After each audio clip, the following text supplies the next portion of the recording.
The Real Frank Zappa book by Frank Zappa with Peter Ochinogrosso, as read by Fake Zappa and sponsored by the OCEAN Spray Corporation, not just a beverage corporation, because they've been getting on my case, one, about not featuring their products enough, and making my viewers unaware of the fact that they are in the cranberry sauce business as well as all these different beverages. So here we've got craisins, we've got whole cranberry sauce, we've got cranberry sauce jellies, and we even have, for food service companies, we got these little half-ounce packets there, like you get at Denny's when you get jam and jelly and marmalade and stuff. And you can get a case of them for $35.49 at the Home Saddles shop. And I might have a special guest today, Buddy the cat, who might be here to torment me. And I'm going to read the entire 5th chapter about the log cabin. Page 100. Page 101. Chapter 5, The Log Cabin. When we returned to California in 1968, we moved into a large log cabin once owned by old-time cowboy star Tom Mix at the corner of Laurel Canyon Boulevard and Lookout Mountain Drive.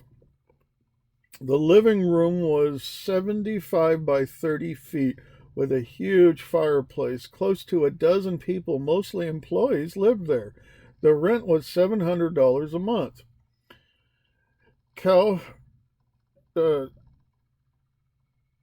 Schenkel had his own little art department in one wing of the house. And the basement was one lane bowling alley and enough space for the band to rehearse. It had 2 walk-in safes like bank vaults and a sub-basement which had probably been a wine cellar. It was rustic and decrepit.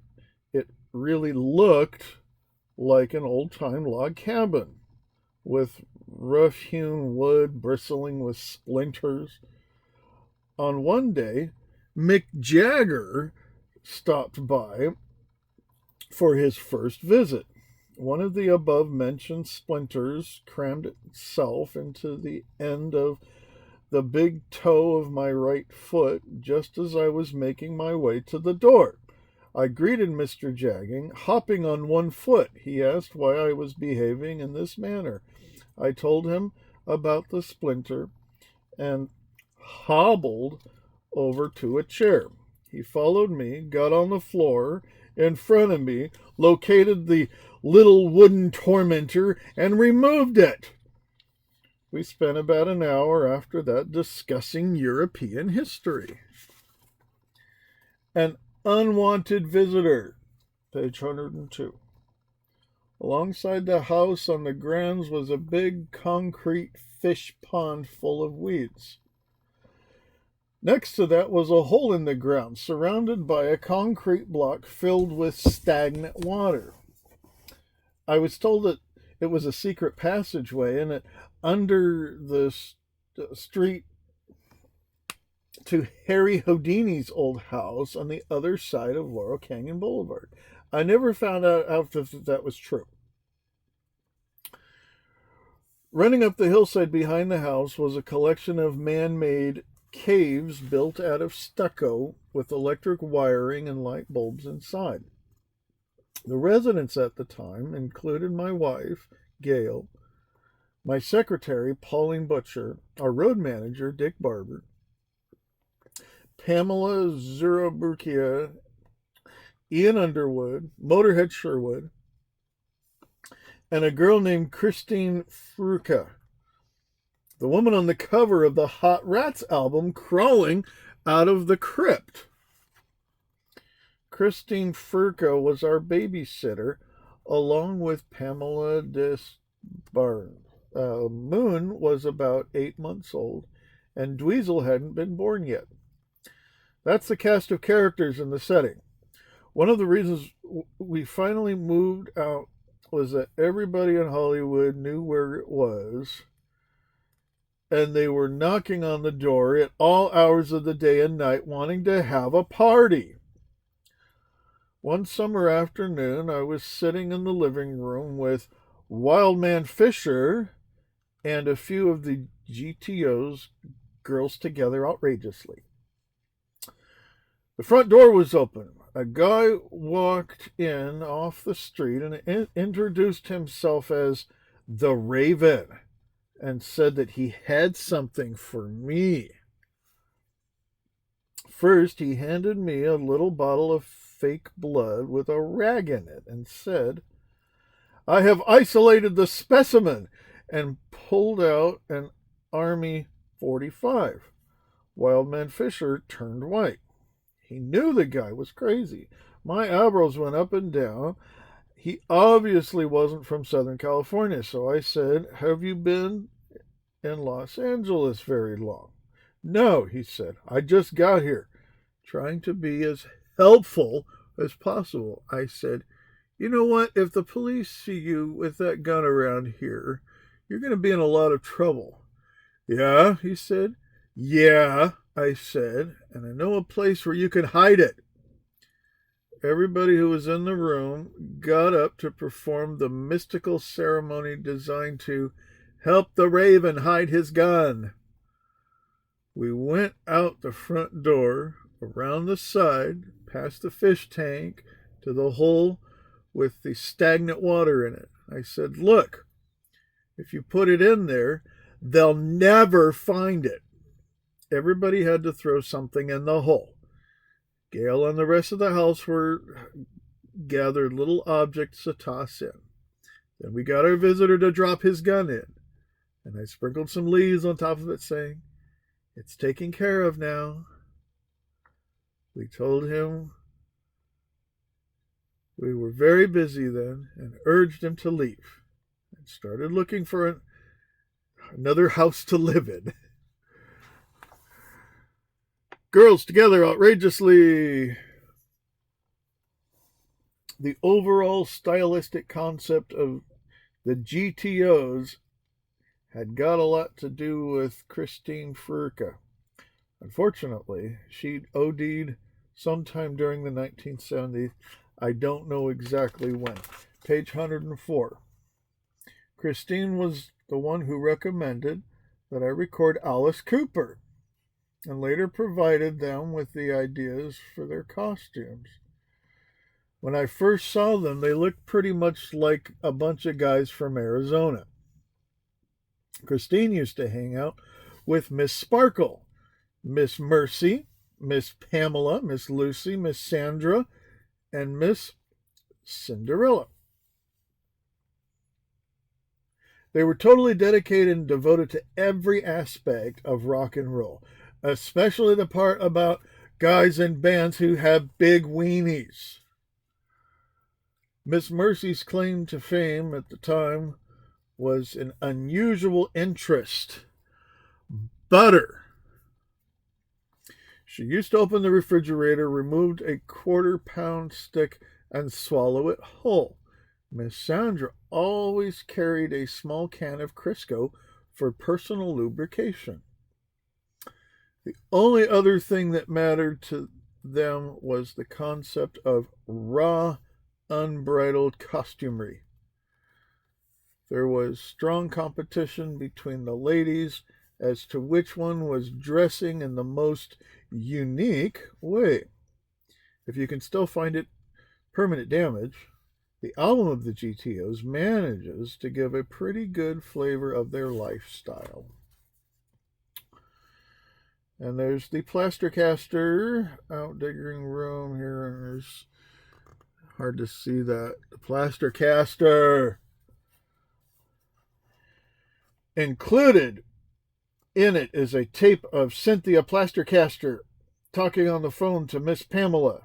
now known as Pamela. I'm with the band, DeBars. Comparing notes. They both kept diaries, so they had cross references to the same guys. Noel Redding, the bassist from the Hendrix group, also kept diaries intertwined with the other two. It would have been great to see them all in one book. It's unfortunate that the only diaries published so far have been Pamela's. Good as they are, they're not nearly as well written or insightful as Cynthia's. I met Cynthia Plastercaster when the Mothers were working as an opening act for Cream at the International Amphitheater in Chicago in 1968. This was toward the end of Cream's existence when all the guys in the band hated each other. Each guy had his own road manager, his own limousine, his own etc., etc., etc. During a conversation backstage, Eric Clapton asked if I had ever heard of the Plastercasters. I said I hadn't. He said, well, after the show, come with me. You won't believe this. So we went to his hotel. Upon arrival, we found sitting in the lobby two girls. One of them had a small suitcase with an oval cardboard emblem glued to the side that said, the Plastercasters of Chicago. The other one had a brown paper bag. They didn't say a word. Just stood up and followed us into the elevator, into the room. The suitcase girl opened the suitcase. The other one opened the bag. They took out some, quote, statuettes, end quote. Here's Jimi Hendrix, and now Noel Redding, and here's the roadie from ... 4 dots. They put them on the coffee table and took out the rest of their gear, everything a person might need to make a plaster replica of the human weenus. We spent 2 or 3 hours talking with them. Neither of us volunteered to be immortalized. The Plastercasters were written up in various publications at the time. Probably as a result of this, our office received a portfolio from a guy who claimed to be doing something similar with female organs, casting them in silver. Very nice. The material used for the molds in each case was the same stuff that the dentist puts in your mouth for taking impressions of your teeth. It's a powder called alginate, which, when mixed with water, gets rubbery, eventually hardens so that the plaster can be poured into it. The way the Plastercasters worked was one of them would mix the goo while the other one gave the guy a blowjob. As you can imagine, this sort of thing requires a scientific sense of timing. The blowjob girl had to take her mouth off the guy's dick at the precise moment the other one slammed the container filled with glop onto the end of it, holding it there until it hardened enough to make a good mold. Cynthia wouldn't blow the guys. That was the other girl's assignment. Cynthia mixed the goo. Meanwhile, the subject had to concentrate on maintaining an erection, otherwise he wouldn't make a good impression.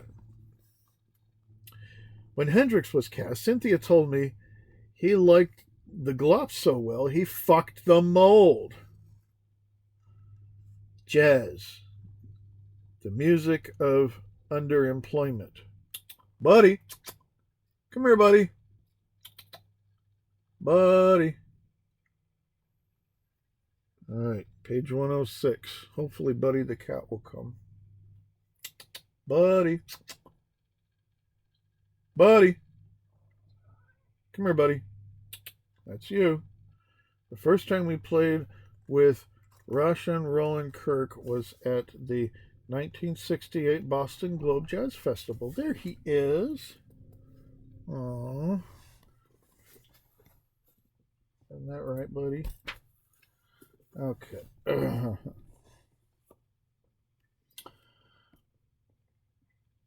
After his performance, when introduced him to backstage, I said I really liked what he was doing and said if he felt like joining us on stage during our set, he was more than welcome. In spite of his blindness, I believed he could accommodate whatever he wanted to do.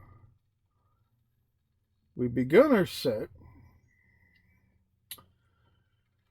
wending our atonal way towards a melody of 1950s style honking saxophone numbers. During this fairly complicated choreographed routine, Roshan, assisted by his helper, can't remember his name, decided to join in. In 1969, George Veen, impersonato of the Newport Jazz Festival, decided it would be a tremendous idea to put the Mothers of Invention on a jazz tour of the East Coast. Thank you, buddy. Bye. We wound up working in a package with Kirk, Duke Ellington, and Gary Burton in Miami at the Jai Fronton, and at another gig in South Carolina. The touring package did not carry its own PA. We had to use whatever speakers existed in each of the venues we were booked into. The hall in South Carolina was rigged with small jukebox speakers set in a ring around the building. Useless, but there we were. We had to play the show. Before we went on, I saw Duke Ellington begging, pleading for a $10 advance. It was really depressing. After that show, I told the guys, that's it. We're breaking the band up. We'd been together in one configuration or another for about 5 years at that point, and suddenly everything looked utterly hopeless to me. If Duke Ellington had to beg some George Veen assistant backstage for $10, what the fuck was I gonna do with a 10-piece band trying to play rock and roll or something that was almost rock and roll? I was paying everybody in the band a weekly salary of $200 all year round, whether they were working or not, along with all hotel and travel expenses when we did get work. The guys in the band were pissed off as if their welfare had been canceled. But at that point, I was $10,000 in the red.